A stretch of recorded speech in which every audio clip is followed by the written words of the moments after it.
come on to share your knowledge. And that's one of the that's one of our hashtags that we use. Really, Coach Rick, who you guys met just a little while ago in the UK, who coaches for the Olympians, he has that hashtag share the knowledge. And that's what we kind of adopted with Hope. And you guys have so much knowledge to give to all the different offensive line coaches, defensive line players, offensive line players across the globe. So I'm just glad that you guys took some time out to join us with Hope to share your knowledge with everybody else to promote American football across the world. And that's our platform. That's a platform we want to have here in, not just here in the U.S., but everywhere, because American football is played everywhere. That's one thing I'm really starting to learn. And the more we all can share our knowledge with each other across the board, the better the game is going to be in every continent and in every country. So I just want to say thank you two guys. And for everybody who's joined Hope, I want to say thank you. You guys are in for a treat.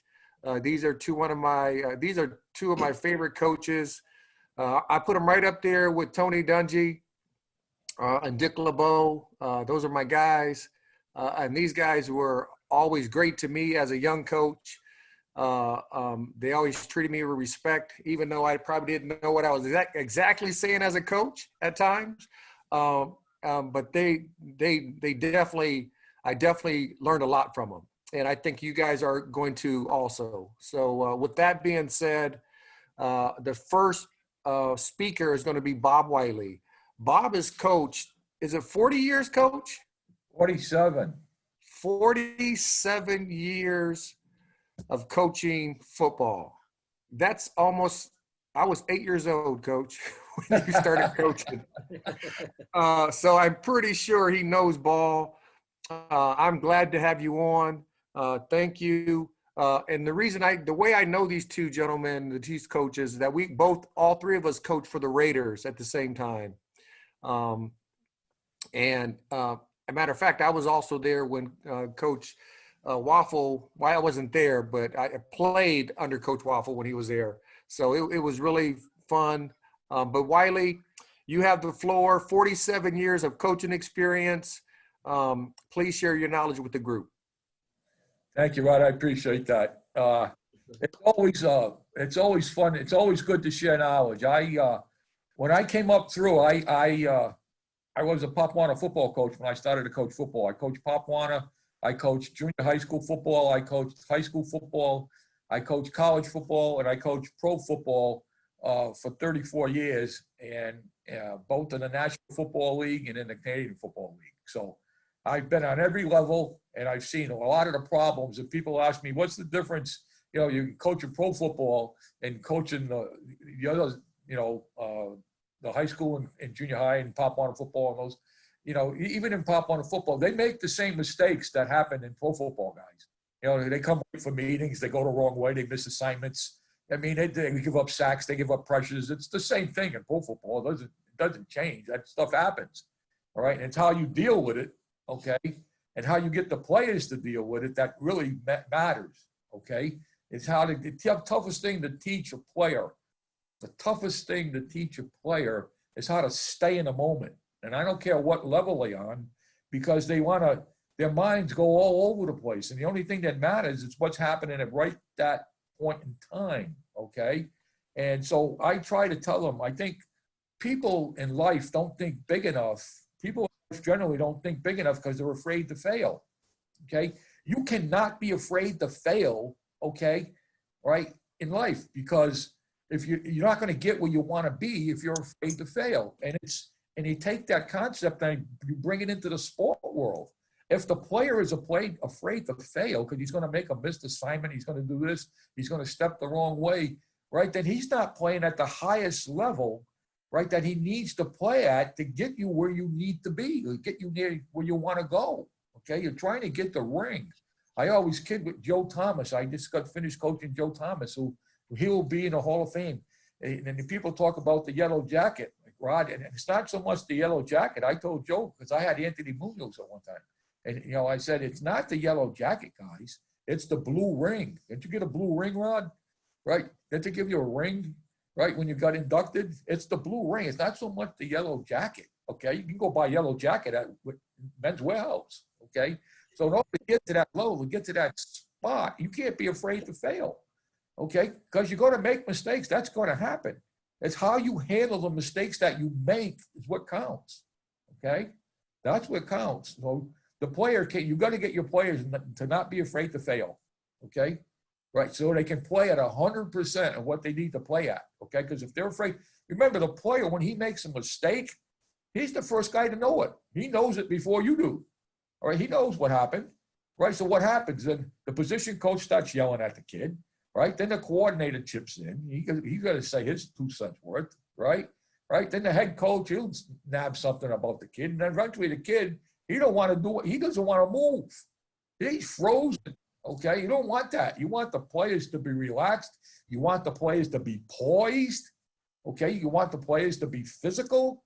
I always have a thing that I put in my meeting rooms that says, be poised, be physical, and finish everything you do, regardless of what it is. Doesn't matter, okay? Be poised because it's not always going to go the way you want it to go. It doesn't. I can draw up all kind of stuff on the board, jump over bags, do all that stuff. Okay, it's not always going to be pretty. Be physical because this is a physical game. They got to be physical. Okay, all right, and then finish everything you do. You know, when the whistle blows, that doesn't mean stop. It means finish. Okay, people say it means stop. No, it means finish. Okay, finish that. Finish what you're doing. Okay. If you're looking at film, finish the film, okay? If you're in a drill, finish the drill, okay?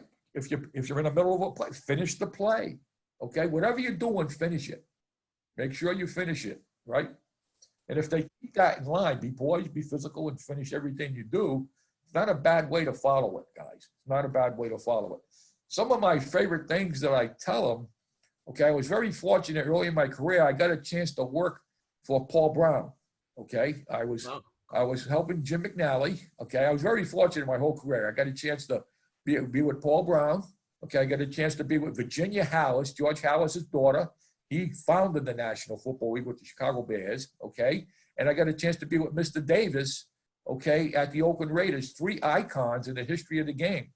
Nobody will ever do what Mr. Davis did in football ever again. Mr. Davis was a position coach. Okay. He was a coordinator, he was a head coach, he was a commissioner of the league, and he was an owner. God rest his soul. Nobody will ever do that in football again, okay? All right, what he did is remarkable, okay? So I was very fortunate to be in those positions.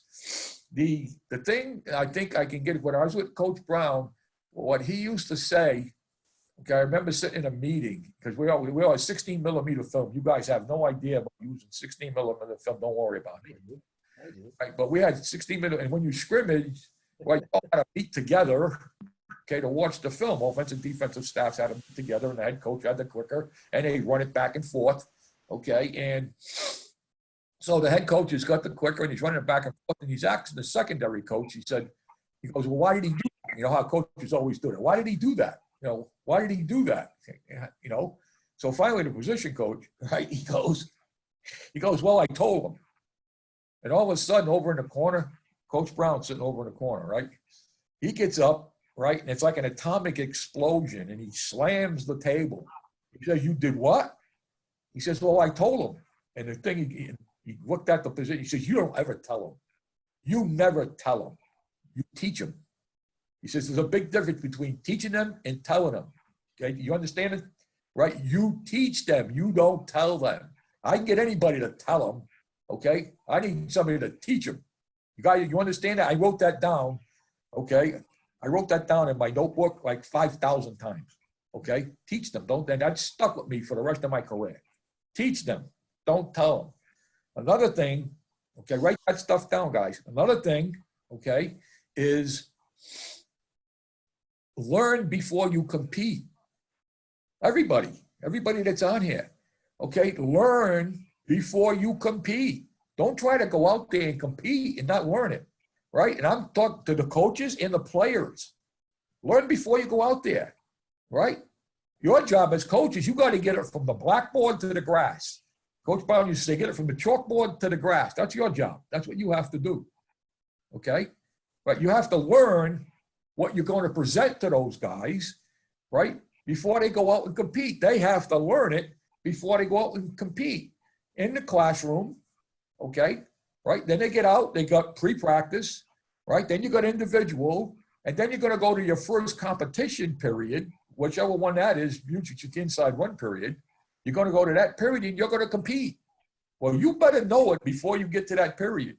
You better know what you're doing, okay? Because if you don't, you're going to get somebody hurt, you may get yourself hurt, and it's going to get ugly, and it's going to get ugly real fast, okay? Learn before you compete, right? So if there's enough of that soapbox stuff, okay? So now what do I tell them? You know, you get your first meeting with my players, and I'll get to some of the football drills and stuff in a minute here, okay? What do you tell them? The whistle blows, right? The whistle blows, and what happens? You've either won or you lost. That's it. There's no gray areas.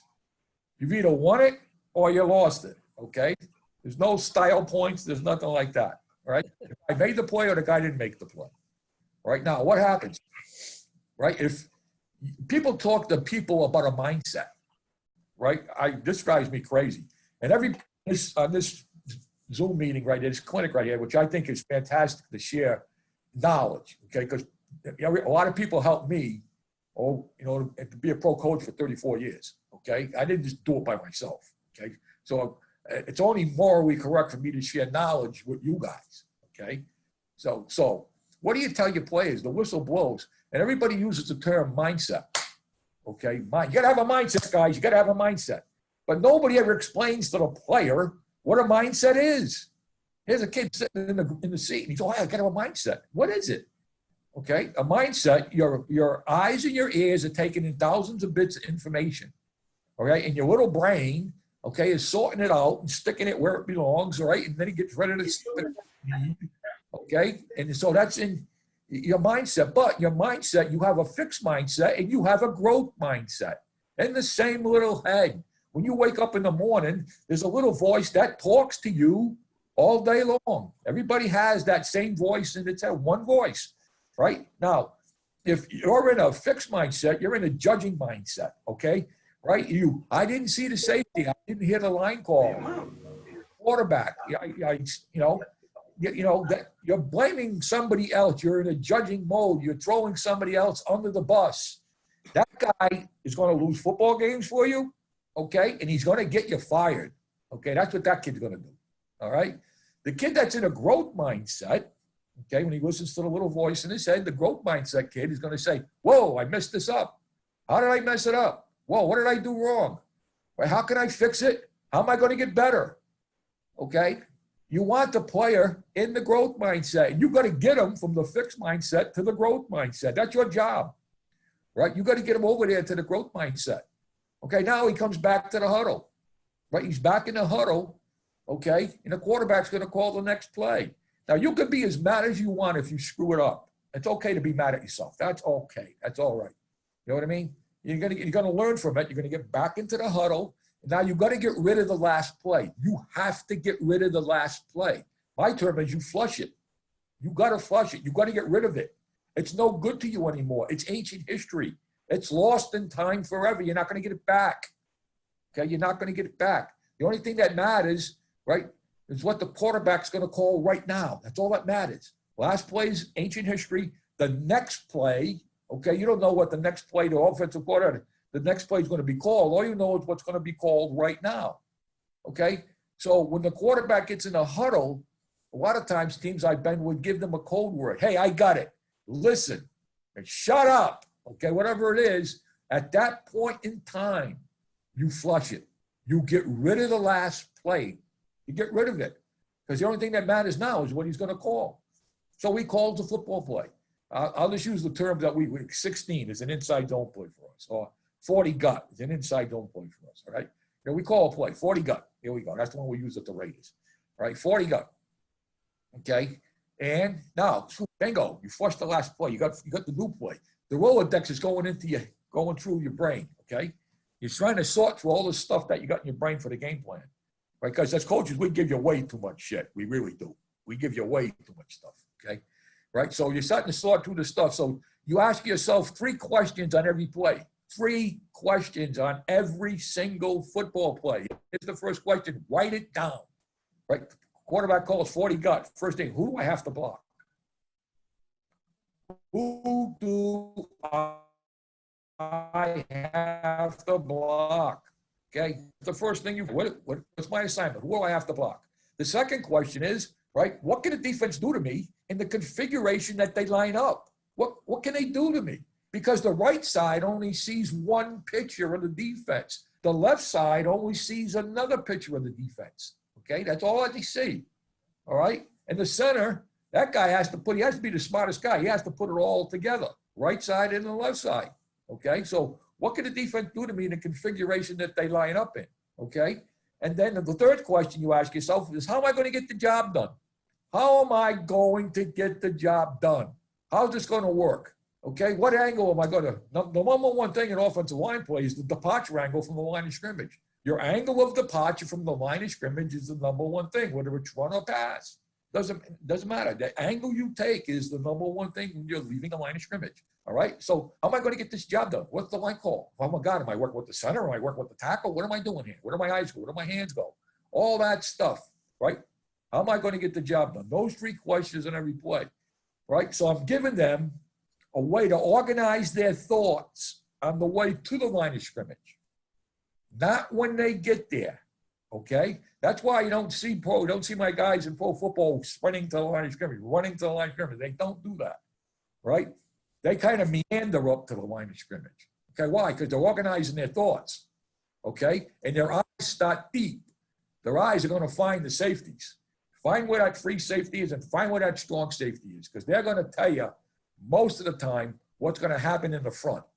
I got some great shots of Joe Thomas.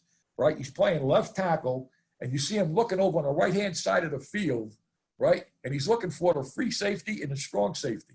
Free safety's in the middle. The strong safety's down in a free buzz area, or he's down low, okay? Right, well, right now, Joe Thomas knows that left tackle, okay, that left tackle, he knows that defensive end on that side, he ain't coming inside. Don't you think that's pretty good information for that left tackle to know? If those safeties are over there, that guy ain't going to come inside. Very seldom is that guy going to come inside. They're going to scrape the linebacker when the safeties are on the other side. Okay?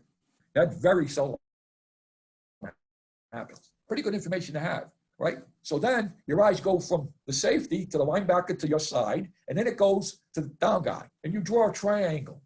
You draw a triangle between those guys on either side of the ball, right? It's going to that triangle is going to tell you what's going to happen in the front. Because that triangle changes as the safeties move. The triangle changes and it tells you what happens in the defense. Okay? So that information is great. The last guy you look at is the guy you're going to block. That's the very last guy you look at. You look at that guy. So you have to do all this stuff before the ball snap. Now, you see how hard I just coached you guys? The ball is dead. The ball hasn't come up. You got to coach them just as hard when the ball is dead than when the ball is snapped. Does that make sense? Does everybody understand how they have to be? You have to work with them as well as work with them fundamentally. You have to work with their mind as well as you have to work with their body. You can't put all your tools into working all the technique, because it's a lot of communication involved. 80 to 85% of this game is communication, okay? And 15 to 20% of this game is the technical stuff. The communication from the press box to the sideline to the field. The communication to the offensive line talking to each other. The communication for the defensive signal caller to get the call out to the guys. And a lot of times when the motion begins, you hear the safety start talking to one another in the back end of the defense, okay? When the motion starts and the change in strength and all that stuff, people are communicating all over the field. Right? Coaches don't spend enough time. You spend most of your time, and I'm as guilty as anybody, okay, is trying to get the magic technique, the magic first step, the magical play that's going to make it all work. That shit doesn't exist, okay? That shit doesn't exist. We all run the same plays. We all run the same defenses. We all do basically the same stuff. We just call it differently. Okay, that's all we do. Right? One place it's 16, one place it's 40 cut, one place they just say run the inside zone. One place it was called zebras. Oh my God, they use animals to call plays. It drives me nuts. Okay, so, look how much that I've talked to you guys about, and we haven't snapped the ball yet. The ball hasn't come up. But I'll tell you one thing, what you guys do, you get into your meeting room, what do you immediately do? Okay, you start teaching the techniques. You start chasing the techniques. Hey, we're going to try block this way. We're going to do this way. And we're going to block this guy this way. And then you show them film on how the blocks look. Hey, we're going to do this. We're going to do that. We're going to do the other thing. Oh, my God. Okay. Chase the communication. Get the communication right first. Okay. And then do the other stuff. The other stuff is second. Because if they can't communicate, it's probably not going to work. It really is probably not going to work. Okay. So get them to communicate. You communicate. Be on the same page. Everybody on the staff, right, talks the same. Everybody on the staff. When I go to a team, I try to learn what the defensive terminology is. Okay, because I'm talking to the defensive coaches. I want to talk in their language. All right, and I go to walk, and I want to talk the way he talks about the front. Okay, all right.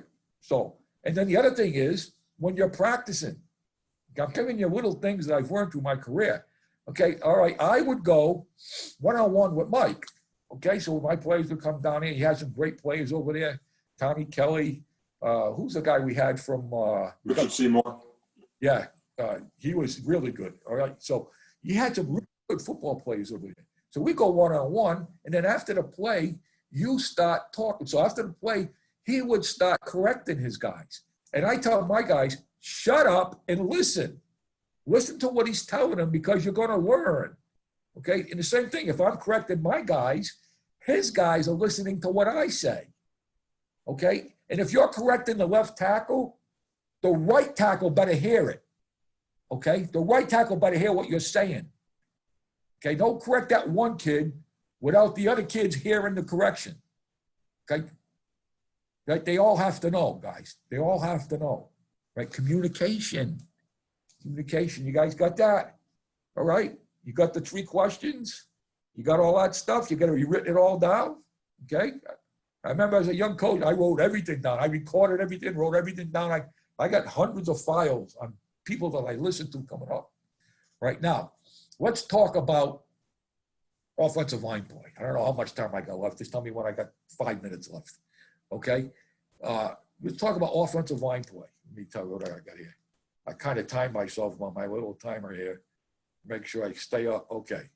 All right. You got about 25 minutes left. I think I can get some stuff done for you guys in 25 minutes. All right. I've taken the drive block. Right. The number one thing is what? From the line of scrimmage, your angle of departure. Number one, run or pass. How you leave the line of scrimmage, right, is key. All right. So I've taken the drive block. And I've taken how I want the body to work. I want the body to be condensed and be moving, okay? Right? And I've taken the drive block and I've broken it down, and I'm going to show it to you here, if I can find it. I'm going to share my screen. Hey, Bob. Hey, Bob. Yep. Yeah, I got a thought right now, okay? Yep. Why don't you let me go right now before you get into technique and body mechanics, okay? Okay. Because I'm going to touch on some of the things that you talked about, okay? Okay, go ahead. Now, what Mike just said, he's talking about the chemistry that's created in the classroom, guys. Write it down. The chemistry that you create in your classroom is more important than any of the X's and O's that we can draw on the board, okay? That chemistry is more important than any of the X's and O's that you can draw on the board. Now, he also said how he runs his classroom. Look what, I believe the same thing. Look at this. Can you guys see this? See this? I don't know if you can see the whole thing. You can see it. You can see it. Right.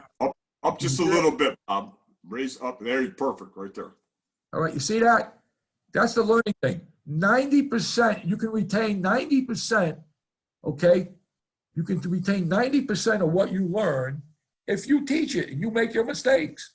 Man, this is not bullshit. This is from an educational research foundation, okay, up in or a university right? I think it happened up in Maine or somewhere up there, okay?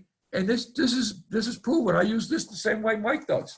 You can get online and get this, okay? You can get online and this good, right? If you lecture, okay, lecture, you're going to retain 5%. Okay, if you're reading, you retain 10%. Okay, audio visual is 20%, right? Demonstrations, 30%. All right, discussion as a group is 50%. Practice by doing, 75% you retain by practicing doing it.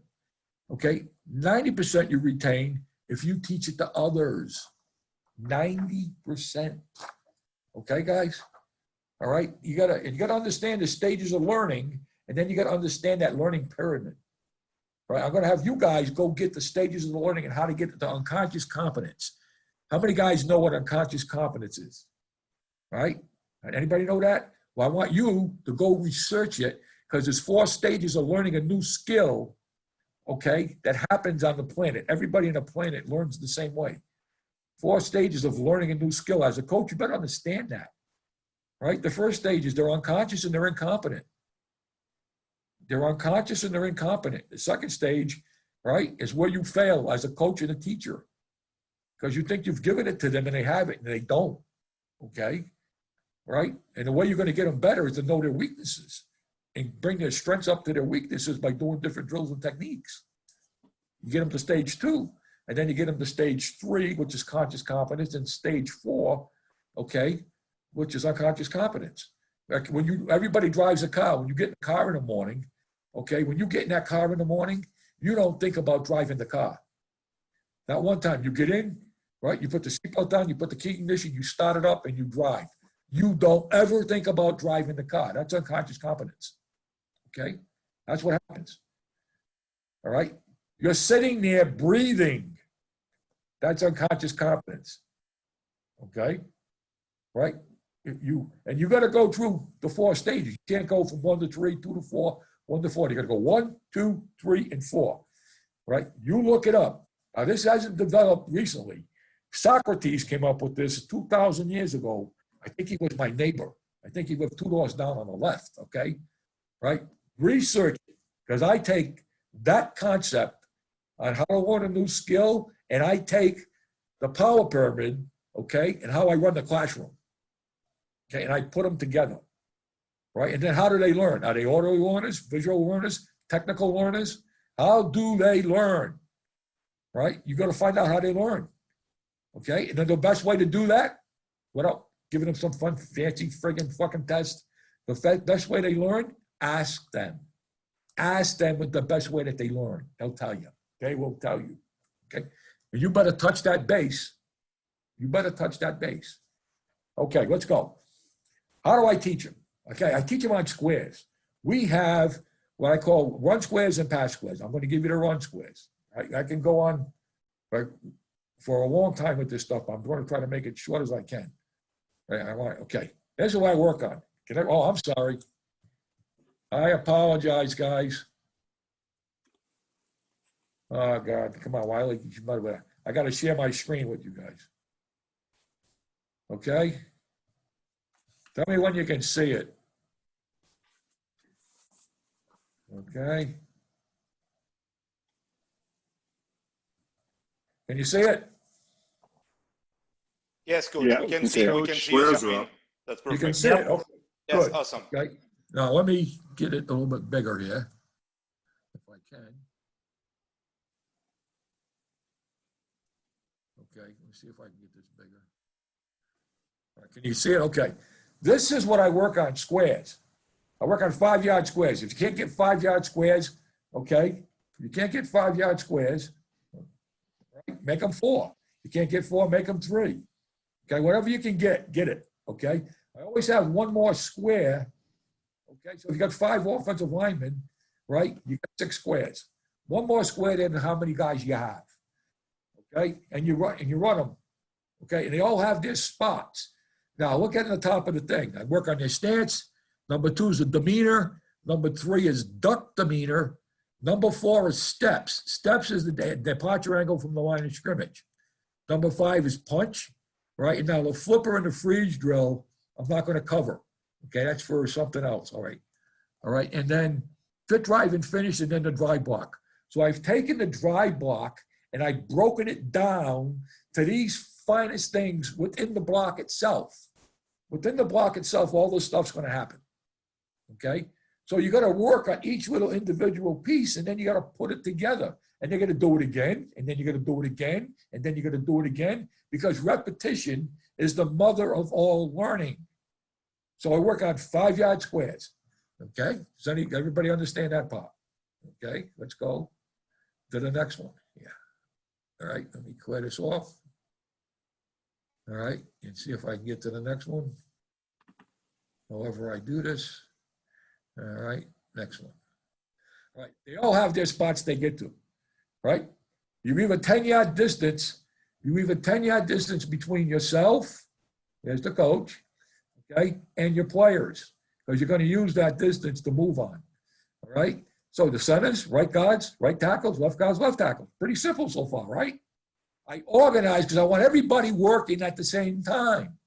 I don't want 2 guys working and all the other guys standing around. I hated that, okay? So I come up with this little system that gets everybody to do it, all right? Everybody to do it, okay? So this is what they work. This is what they look like on the square. Any questions on that one? That's pretty simple so far, right? I'm not Yes, sir. I'm really not, okay? Right now, this one here, okay, the first thing is duck demeanor, okay? What's the duck demeanor? That is, okay, they're going to go sideways. They're going to get in that broken down football position. I'm going to take my hand, all right, and I'm going to say, set hut. I want them to go right. I want them to go left. I want them to go back and forward. I want them in a base, a condensed base, okay, with their feet pointed out just a hair. Their knees are going to be slightly inside their ankles, okay, just slightly inside, okay. I want their feet moving, okay, and I want them changing directions, and I'm looking for their pad level. I don't want their pad level to go up and down when they change directions. I don't want their eye level to go up and down when they change directions. I want it to be constant all the way through the drill. And you start them off 15 seconds, right? You start them off a little faster.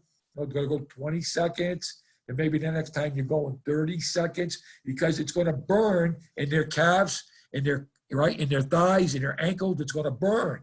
It is going to burn. Okay, but you got to train them, right, to play with a bent knee and a base and be condensed. You got to train them that way. Because if you don't, okay, they're going to get tired. Their legs are going to straighten out, okay, and they're not going to block anybody.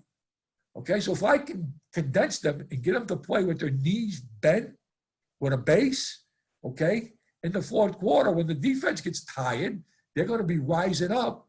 But if you train your guys, right, to maintain their pad level, right, then you got a better chance of winning that. You know, it may not happen early in the game. It's going to happen maybe, right, towards the end of the second quarter. Maybe it's going to be the middle of the third quarter.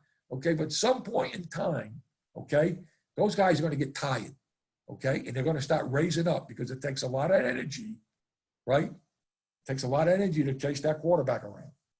All right, so you got this. Now, what's that? How do I do this? Duck demeanor is I'm going to teach them to run. I'm going to teach them to run with their knees bent. Okay? So what happens? Here's the first group up here. Here's the first group up. Here's your first line right here. Okay? Okay, right foot on the line. Here we go. Ready? Set, hit! Okay? They go duck demeanor up for 10 yards and they turn around. Okay? Second group up. Set, hut. Duck demeanor for 10 yards and then they turn around. Then the third group. Set, hut. Right? And if you got 4 groups, whatever it is, right? Use 4. Doesn't matter. Right? Turn around. Left foot coming back. Right? So set, hut. Left foot coming back. Left foot coming back. Left foot coming back. And guess what? They all came back to where they started. Nice and organized. So I worked on their stance. I worked on their demeanor, teaching them to move with their knees bent, keeping a pad level. Duck demeanor, I'm teaching them to move with their knees bent up and back, right? Run with their knees bent. Okay, nice, right? Very well organized. All right, now the next thing I do, okay, here we go. I put the bags on the ground. Now, there is a center there, well, but just because of the drawer, and I didn't put the center in. There is a center there. He puts the bag on the right or he puts the bag on the left. Okay? Now, in this particular part of the drill, you take a bag, you put it on the ground. You put the corner of the bag down the middle of the defender's crotch. Now, if you're coaching in Canadian football, CFL football, you put the bag 3 feet off. Okay, if you're coaching in American football, then you put the bag tighter. Okay, wherever that defensive line by film study is going to a line. Okay, so I just started off base wise. You take the corner of the bag and you put it on the inside crotch. You put that corner inside, and you put it on the. Okay, what do I got here? Here we go. Right, you put it on the inside crotch of the defender right there. Right, that's the defender's inside foot. You take the outside, right? That's the outside foot. The outside corner is the outside foot of the defender. Now, when you take your first step, the very first step, okay, here's what happens. Very first, one-step approach, angle of departure from the line of scrimmage. When you take that first step, that weight's going to come down through the inside of your calf, all right, inside of your thigh, inside of your calf to the inside of your arch. You're going to maintain your center of gravity down the middle of your body. Your center of gravity is going to stay down the middle of your body. Okay, that's the very first step, right? I don't want the knee to go over the ankle. I don't want the knee to go outside the ankle, because what happens, the second step comes too far. Ask me why that happens. I have no idea. It's just the way the body works, right? So if my weight goes, if I'm leaning out, the second step's going to go too far. I want my center of gravity to stay down the middle of the body. Okay, the first step. Okay, my hands are coming from the ground. I'm not winding up. They're coming from the ground. Right, Waufle's guys used to do it really good at Oakland. Those hands come right from the ground. The guy that gets his hands on the defender first, okay, you got a better chance of winning. You're normally going to, if you can get your hands on him first. Okay, guys got that? All right, now your shoulders in this, your shoulders are going forward. They're not going up. They're going forward. They're coming out, okay? And your butt is dropping. Your butt is dropping. Your tail dragging, okay? Like a dog, when the dog runs, what does it do? It drops its tail and it runs to go, okay? My eyes are on my target, 1 inch outside the sternum of the defender. That's my target, okay? And I'm taking my first step, and all that stuff's happening on one step. If I could break it down farther than that first step, I would. I can't. That's what's happening on the first step. Guys got that? You understand that? And we do it 3 times. First step, set, hut. First step, set, hut. First step, set, hut. Here we go. They all do it. And I go around and I try to correct it. Like I get so many guys that they get 3 chances. My eyes are always scanning. Okay? Now, you're going to get the second step involved in this now. The second step, you want to get it on the ground as quick as you can. I want to get the whole foot on the ground as quick as I can. Right? I want to get it on the ground in the direction of the defender's inside foot. I don't want to step on that. I want a short step. Write this down. Short steps are better than long steps. Short steps are better than long steps. I tell them, it's the only time in your life where you're going to hear short is better than long. Right? The only time you're going to hear that. Okay? Take a short step. Get it on the ground as quick as you can in the direction of the defender's inside foot, inside big toe, to be real detailed. My eyes are 1 inch outside the sternum of the body. That's where the contact point is. That's where my eyes are going. All right?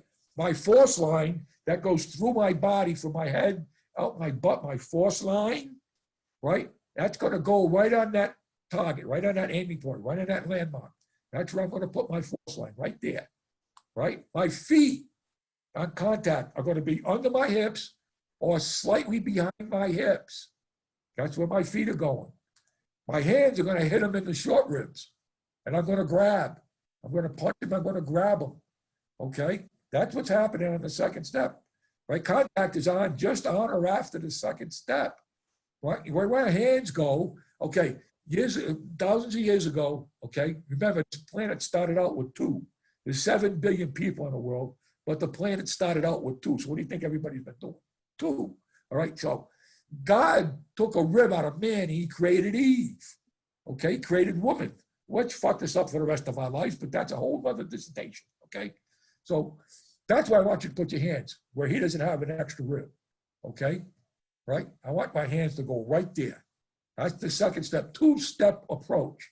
Set hut, 1, 2. Set hut, 1, 2. Set hut, 1, 2. Right? Now the third step, I got to get some real estate, right? I got to get some width and distance down the field, okay? So my third step, I'm going to get width and distance down the field. Give me some real estate. So it's 3-step approach. Ready? 1, 2, 3. Set hut, 1, 2, 3. Set hut, 1, 2, 3. And we keep practicing that, and we do it every day. Every day, even on Fridays. Their angle of departure from the line of scrimmage. 1, 2, 3. What is it? Now, as coaches, you may have to widen the bag. You may have to put it farther off the ball. You may tighten the bag. When you do that, your angle changes. Your hand mark stays the same with your eyes on the target and your foot, right? That's going to create the angle that you need as long as you use those 2 landmarks for the dry block. I'm just talking about the dry block, nothing else. Okay? So now I get that practiced. All right. Now I'm going to move on. Now the next thing, okay, this is called fit, drive, and finish. Okay, fit, drive, and finish. Right. What happens is you fit into the defender. You've already contacted the guy. You got good body posture. You're into the guy. Your elbows are in. Your thumbs are up. Your butt is down. Right? Your feet are in the ground, okay? Your feet are in the ground, okay? Right, that's where we're gonna stop, right? And you gotta coach the defender up more than you do the offensive guy, okay? Fit, drive, and finish. You're gonna coach the defensive guy up more because the defensive guy, okay, you gotta take him and he's gonna run this way and then that way, then back this way, then back that way. And at the end, you yell finish. Finish. Okay, and then they switch around. The other guy holds the bag, and the other guy brings it back. Right back where they started from. Okay, fit, drive, and finish. Right, as a line coach. Okay, I'm a little different than some of the other. I'm not really concerned. I'm to a point, but the bench press and the curls. Right, that makes you get a nice big chest and nice, arms, and you may get you a date, okay? But you ain't gonna block anybody, okay? As the line coach, you're concerned about the core strength of their body because that's gonna maintain their balance, okay? You're concerned about lower body leg strength, okay? Lower body leg strength, because lower body leg, that's what's gonna move the defender. And then foot quickness. Your foot quickness, okay? That's gonna keep you on that guy. Because he's just not going to stay there, right? He's going to go inside. He's going to go outside. He's going to try to knock you back. He's just not going to stay there. They don't do that anymore. They move, okay? Years ago, when I first got in the league, it was great, right? You put your helmet outside, they ran outside. Hey, that's great. They don't do that anymore, okay? They don't do that anymore. Now, some of them may, but not many, okay? So you got to learn how to stay on the block when the guy's moving. Fit, drive, and finish. Finish, okay? Now we're going to go to the next thing. Okay, now the last thing here you guys see, right? This is the dry block. I'm going to take all those little pieces, right? And I'm going to put them together. It's like that old magic trick where you got a paper bag and you put a bird in it and you put a bee in it, right? And you shake the bag up and a baby falls out, right? Okay, well, this is kind of a whole, I'm taking all those little pieces that I just gave you guys and I'm going to run the dry block, right? I'm going to start, I only want, now this is the only time in the drill session where I have 2 people working at one time because I want to see the whole thing, right? So I might say 40 gun on 1, ready, set, hit, and I run the block and I watch it. Oh, you're too high. Get your left hand in there better. All right, next one, ready, 40 gun on 1, ready, set, hit, there they go. Next one, okay? And you go right down the line, right? Until they all get a shot at it. And then you go back the other way. So I've taken all the pieces of the dry block and I put them together, right, to try to master the dry block because all the other blocks come from this. A trap block is a running dry block. A down block, right, is a dry block turned on an angle. Okay? It doesn't, they all fit in. Same thing, trying to block the linebacker. It's still a dry block. It's just guys off the ball, guys. Okay? The guys off the ball. All right? So you got to master this one block. You got to get them to do this one thing right. right? Just don't do it. Do it right. There's a difference between doing it and doing it right. Make them do it right.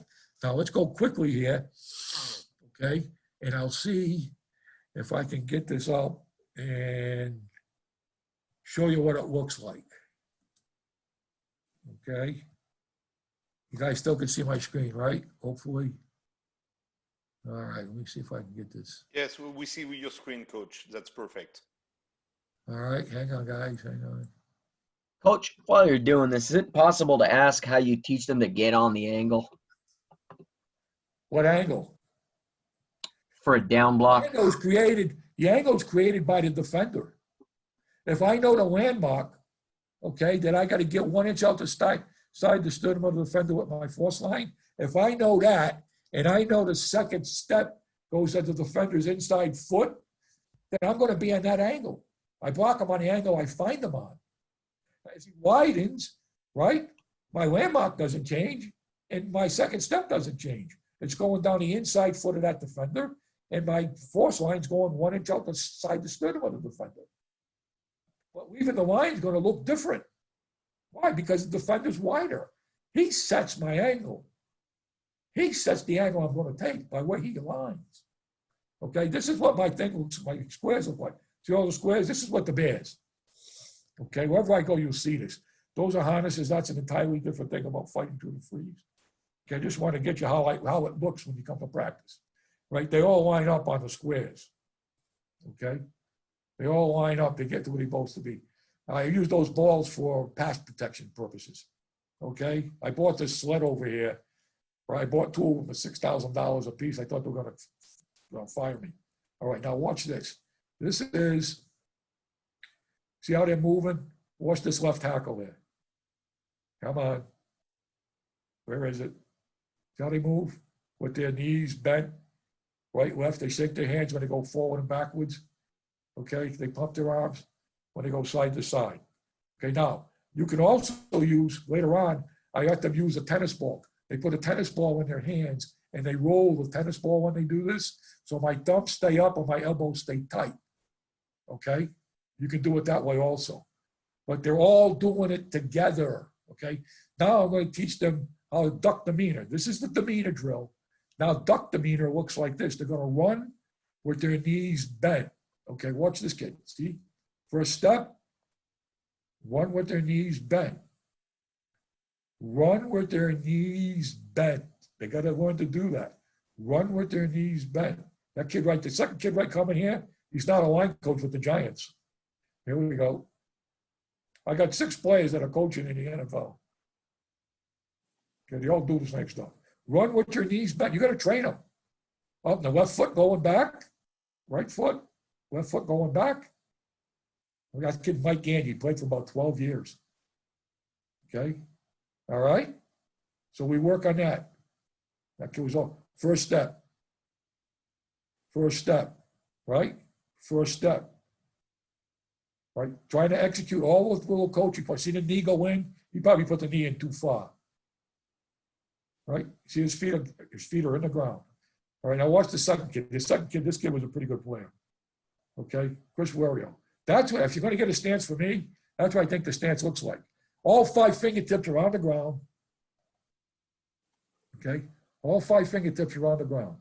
Okay? His elbow is a little bit on the outside of the knee. This arm is relaxed.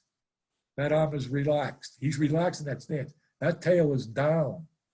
Okay? His shoulder pad level is square in a line of scrimmage. Okay? That's what I think a good football stance looks like for me, if you're playing for me. Okay? That's what I think it should look like. So, let's continue here. Now, this will be 2-step. Now, take a 2-step approach, guys. Here we go. 1, 2. Now, they're winding up. I don't want them to wind up that much. 1, 2. He's taking too long a second step. Okay? Shorter second step. Short steps are better than long steps. Now, take a 3-step approach. 3-step approach. Here we go. Ready? Right? 1, 2, 3. Right? And you do this every day. The bags change your angle. Now this one here, right, I isolate their hips. I'm trying to isolate their hips, just the hip movement. Now he catches himself, right? He catches it. I don't want him to catch himself. He catches himself over here with his hands. I don't want that. I want his hips to unlock. I want his hips to go forward. I tell the guys, hey, your wives and your girlfriends, okay, pay me. They call me up and they pay me to make sure I do this drill with you guys every day. Okay? They pay me for that. All right? Now watch this other kid do it. Now watch. He's trying to catch. I don't want them to catch themselves. I don't want them to catch themselves. Right? Watch, he does it again. I got to kick his ass. Right? Yeah. Now watch this kid. This is Mike Andy. He's a good player. Mike probably coached against him. Okay? All right? See the extension? I'm looking for that with the hips. See the hips? See, that's different than the other kid, right? That's what I'm looking for. Explosion. Explosion. Get the hips in the block. Okay? Right? The two strongest things, okay? Let me see if I can freeze this. I'll go back. Come on, Wylie. Hang in with me, guys. I'm trying to go as fast as I can, but give you some good stuff. Okay. All right. The two strongest things known to man. Can everybody see me? The two strong, I'll just draw it over here.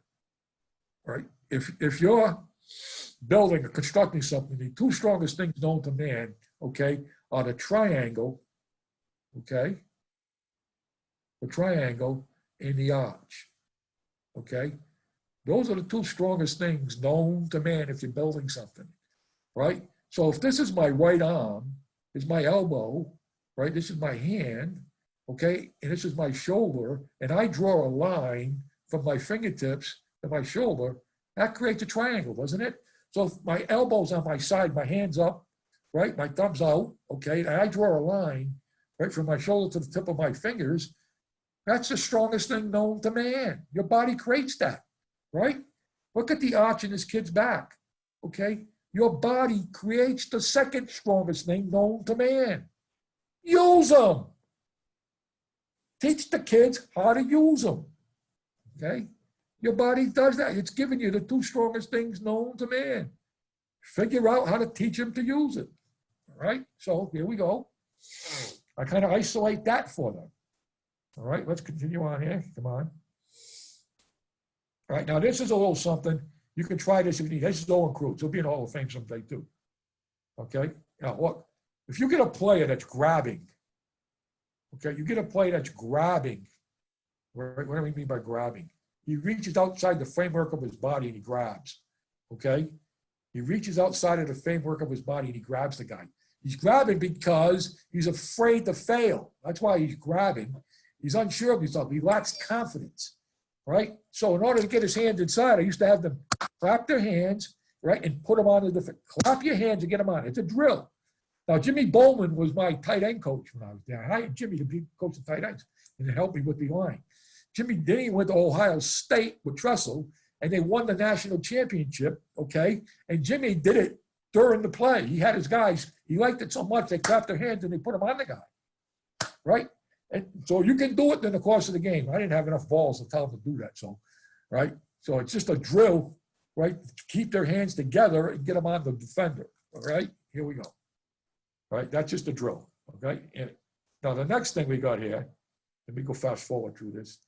All right? Now this is for double team blocks. This is all double team stuff. All right? Let me get to the. All right, one more second here. Hang on with me, Rod. I'll get Mike up here. All right. Come on. Come on, come on. They got to run. Pump the off arm, stays on the block. All right, here we go. All right.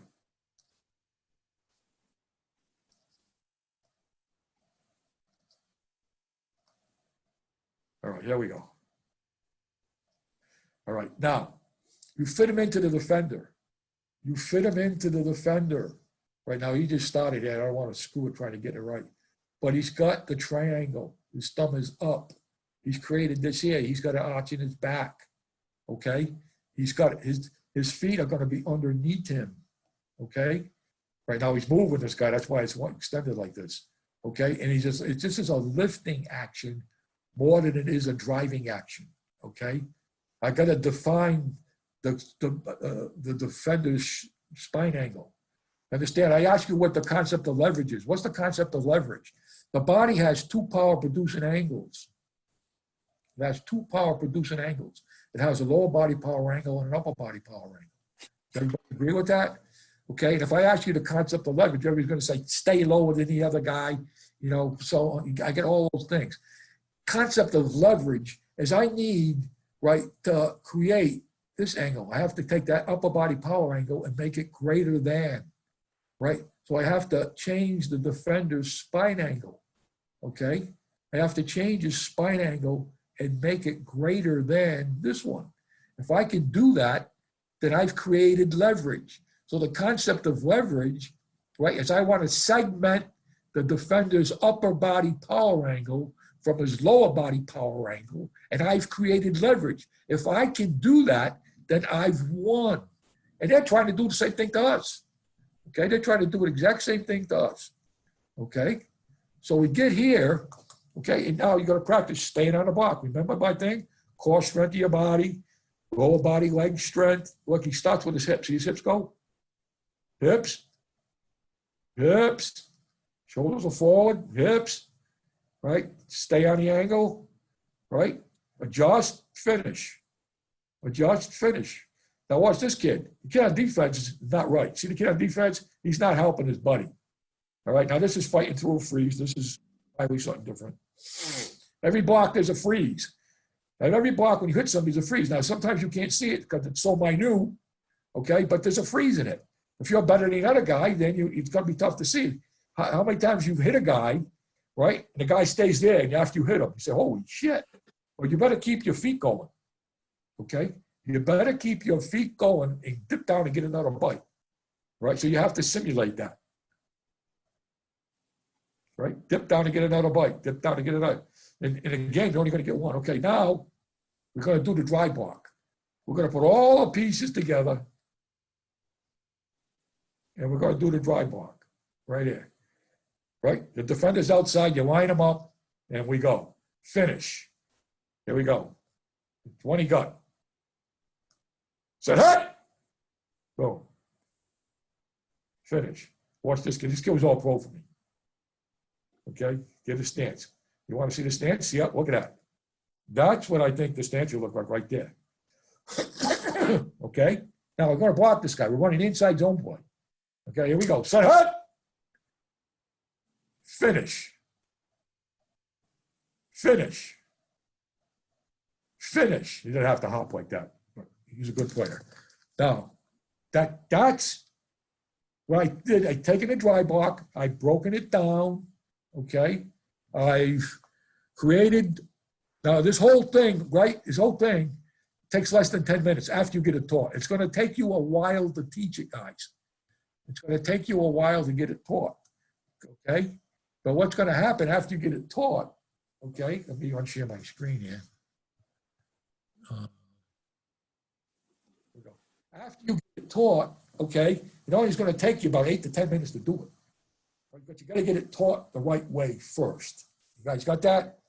Well, there's a question that came for you, Coach. I don't know if you answered or not. Is how do you schedule the O-line drills for every practice? How do I schedule the O-line drills for every practice? Yes. The first thing that we do is those run squares. That's when we go out to pre-practice, and I do things in pre-practice when I'm by myself, like, you know, what we're going to see in the game, what the front's going to be, what it's going to be different for us. I do that in pre-practice. When we get to the individual period, okay, I do the square drill. Okay, I work on that first. That's the first thing we do. Their stance, and I don't spend a lot of time, like Mike, I don't spend a lot of time on their stance, but there's certain things I need from them in their stance, okay? All right, because we got to be somewhat under control. And then from that square drill, okay, then I work down to, okay, the individual combination blocks. The backside, you know, what I call ABC of my backside blocking. So I work on a B blocks, B1 blocks. If we're running the counter or gap schemes, it's a deuce block, right? I work on all those. That's the next thing I do with them. And then when I get done with that individual, I'm about ready to go to inside run. So then we go over to inside run, all right, and all the run stuff I just worked on, we put it together in inside run, and we compete. Okay, now we're out of inside run. Now there's special teams was going out there and doing something. I take that time and I do the square drill for pass. So I got a whole pass progression square drill that I do, okay, in that special teams period, which is usually 12 to 15 minutes long. Right after that, they go to 7-on-7. And 7-on-7, okay, that's when Mike comes down, okay, or I go to Mike, okay, with the one-on-one pass pro. And then during the one-on-one pass pro, we do some shots of that, and then we get into the twist, what Mike's talking about, the twist, the TEs, the ETs, the TTs in the middle, three-man games. So we get to that part of it, okay? Then we leave that part of it. So we've worked on run, we've worked on pass, right, technique, and now we're going to go to team, and we're going to put it all together in team. Or we have a blitz period, and we're picking up the blitzes, but we're still working on pass protection technique. He's working on rushing the passer, okay? Then from that, we go to a team period, and then in that team period, we work on everything. You know, I like the blitz period, but I'm more interested in the blitzes that they put in team, because the blitz period, we know it's coming, okay? We don't know which one it is, but we know it's blitz, okay? So I'd rather see more blitzes in team when I don't know it's coming, so they can see it better. So that's the progression for the offensive line for the day. Then after practice, okay, work on stuff that they, like if we're in a team period and they make a mistake, I say go to the next play. Next one, move on, you know, because it's not going to stop in the course of the game. I can't say, hey, oh, wait a minute, right? And Dick LeBeau, he's a defensive coordinator, right? Hey, Dick, can you rerun that play again? Because we messed it up. That's not going to happen in a game. You're going to play the next play. We play the next play. At the end of practice, I'll correct that. All right, or I'll correct them when they come to me, okay? Right, but I'm not stopping the play to make that correction. We're going to play the next play because that's what happens in the game. Coach Wylie, I got a question for you as the former O-line. How would you teach a player to block a bull rush? Well, you don't want to take both hands off them at the same time. You don't want to do that, okay? So what I try to do, okay, when you feel your shoulders, because when you're pass setting, you want a little forward lean with your upper body. You don't want to be in the perfect posture. Because if you're in the perfect posture, then what Mike's guys are going to do is he's going to knock you back. He's going to knock your shoulders or back of your hips, all right? And when that happens, right, you're going backwards, right? No matter what, you're going the other way, right? So you want a little forward lean. I don't want to mean bent over. Just a little forward lean so that when the contact occurs, he puts you in the proper posture for pass protection, okay? So once you're in that proper posture, now, once you get to that position, if you feel your shoulders keep going back, I teach them to hop away, get away from that guy. Hop back and get down. Hop back if you can and get down.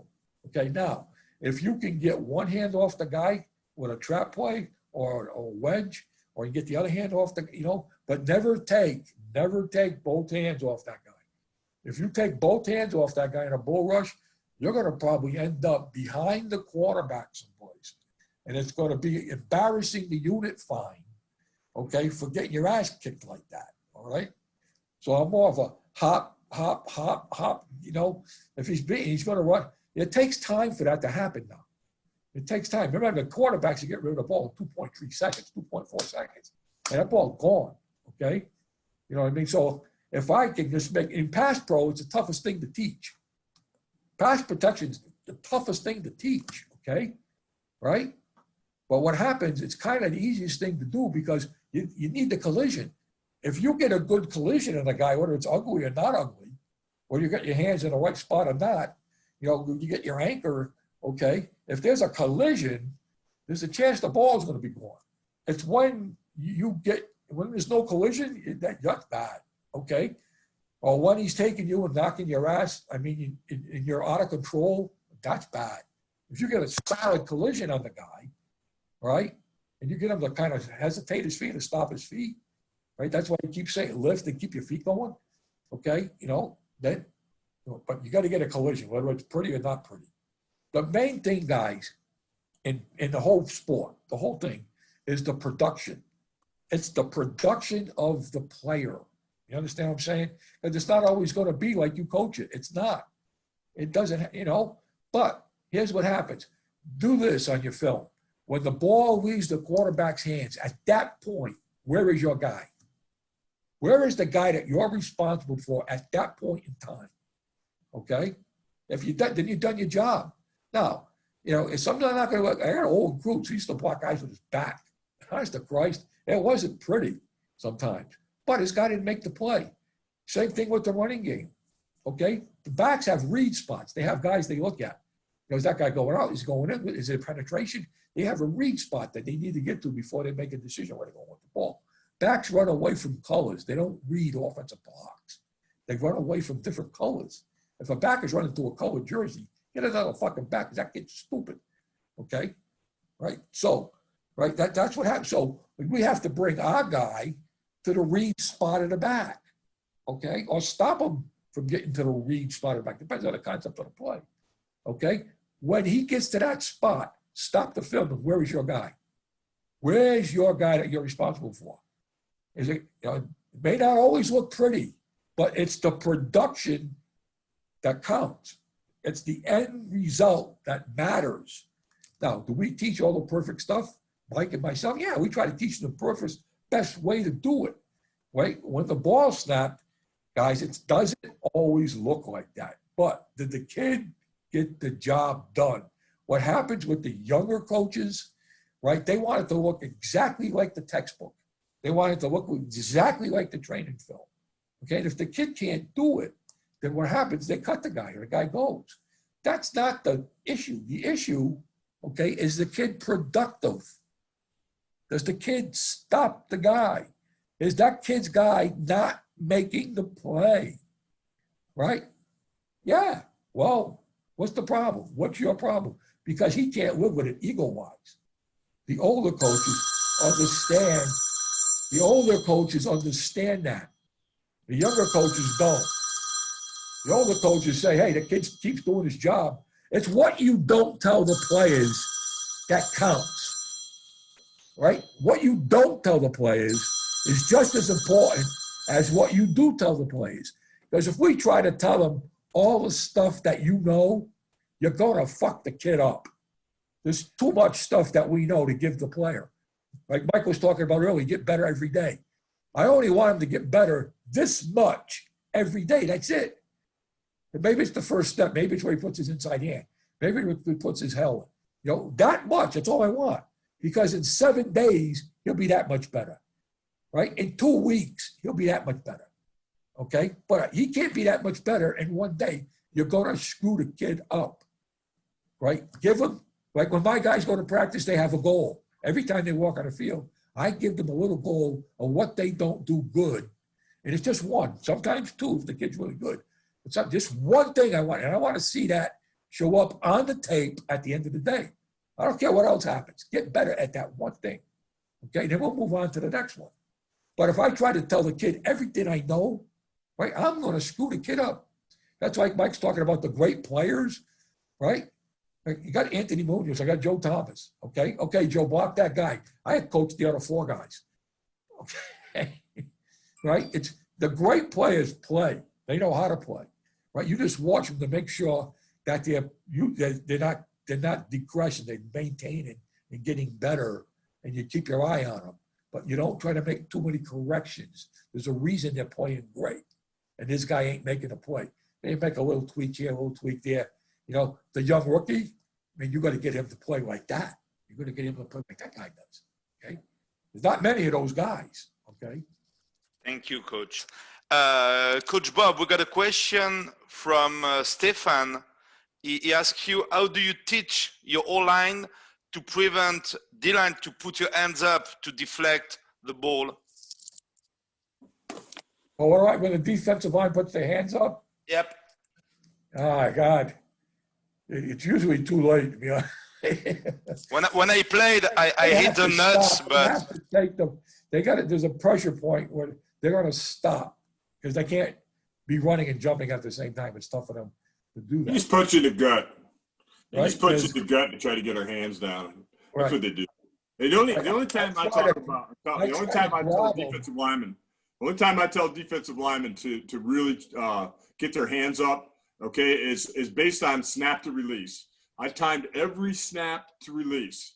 If that snap to release is less than 2 seconds and it's no backs where it happens an awful lot, you're just going to approach the blocker straight on and you're going to get your hands up to block the pass. That's the only time I ever taught it, was when the ball's coming out quick.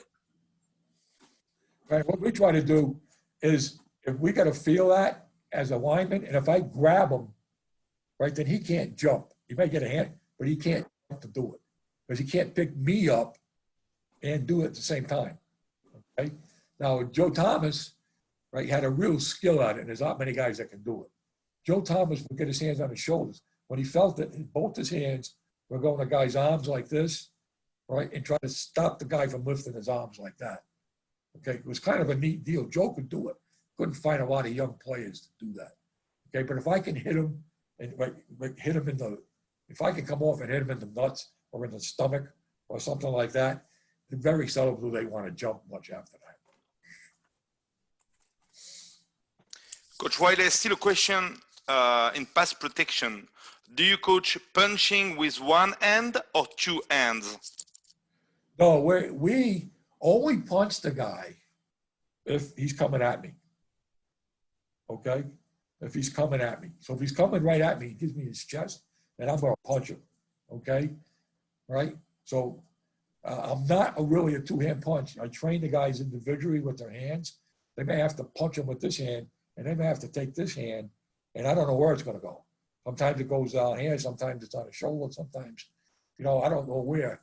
Okay, but I'm more concerned about, the inside bicep, the inside tip of the pad, because I don't want to get beat inside. I don't want to get beat inside. Okay? So the only time, if I get beat outside, because the quarterback's got a chance. If you get beat inside, that quarterback don't have any chance. Okay? He's running. Okay? So don't get beat inside. So my concept was always protect your inside with that inside hand, okay, to get that on the bicep or underneath the shoulder, okay? And I watched Joe Thomas is really good at it. He would hit the guy's bicep, his hair would slide up, and he'd grab right underneath that pad there, okay? Right, he's got the inside taken care of, okay? Right, I can hold that guy from going back inside. Where you put the second hand depends on what he does with the outside arm. Sometimes it goes low, sometimes it's high, but my hands are always lurking. My hands are always lurking low to high. They're not high and coming out. So I only punch when the guy's coming at me, right? Other than that, if he's going to the side, it's one hand or the other. If I got to use my outside hand to get my hand on him first, I got a chance, okay? Right? If the guy's crossing my face, like he's talking about the T's and ETs, I want to redirect that guy. I'm not so much punching him. I need to redirect him. Right? I want him to go, that guys would say, I need him to go underneath the shoulder. I need him to go underneath the shoulder of my buddy, whether it's the ET or the TE. That guy's going to go underneath the shoulder of my buddy so my buddy can get him. If they don't, if they pick your shoulder, right, then the guy's going to get picked. He's on his way to quarterback, okay? So I need to redirect. They say, how far? I don't know how far. That far? I don't know how much it is. Get him under your shoulder. Now, I also tell the tackles, anytime you go to three technique, there's a chance of a TE, right? So you need to be taking it, get a little more depth than you are going to get width, unless the center's coming to your side.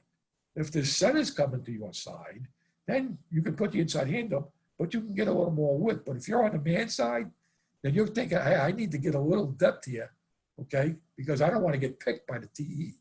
And the guard's thinking, hey, I need to flatten this guy. And a lot of guys, what happens?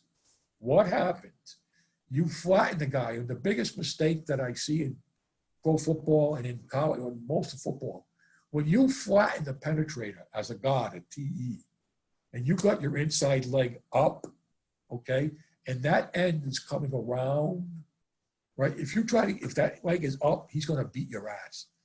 That's how he's going to get in, because you're only going to move that leg once, maybe twice, but you locked your hip. You've locked that hip, okay? And you're going to turn your upper body because your hip's locked, and it's always feet before hands. It's feet before your hands are going to, you want your feet to go that way, right? So when I was teaching, like Baker Mayfield, my last year in Cleveland, was the least hit quarterback in the National Football League. Right? We had 5 games with no sacks. We had 5 games with 1 sack. He was the least hit guy in the National Football League. Right? When they ran the twist, the guard, they would redirect them. They'd snap them off. Right? Redirect the guy, snap them off.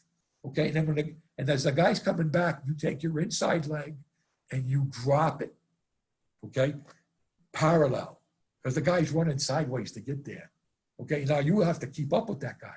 You can't keep up with that guy if your leg is up. Right? So as the guy comes, right, I can now get on that guy because I unlock my hip, and I can stay on that guy, and I can redirect him as he's coming around. But if I keep my inside leg up, okay, it's going to lock the hip, and that guy's going to beat me inside. He's going to grab that inside shoulder, and he's going to go. Okay?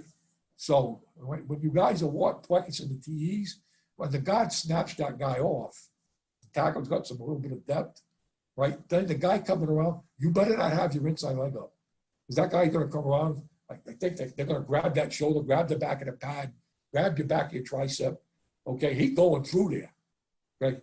That leg has to be parallel or even, because the guy's coming and he's going to make himself a 3 technique. He's going to become a 1 technique. If I'm the right guard, right? If I'm the right guard, right? Put this in your mind, and that's a TE, right? Now take that right guard and make him the left guard. That guy coming around is like a 3 technique on the left side. That's what's happening, right? So how would you block a 3 technique if he was on the left side? He'd have to take the outside leg, right, and get it out of the way, get it back. Okay, so we could get on the 3 technique, right? Well, that guy coming around, right, becomes a 3 technique, right? So you have to take the inside leg and get it out of the way. Now, I don't mean drop it, open the hip. You need to keep your hips square. You could drop that leg a little and keep your hips square, right? They're trying to get you turned. Keep them square, okay? So that's, I don't know if I answered your question or if I fucked it all up. I don't know. Can I say one more thing before we close? Just one thing, guys, the next best thing to being called dad is to be called coach. Okay, and remember that, because you're dealing with other people's children. And I don't care what level you're on.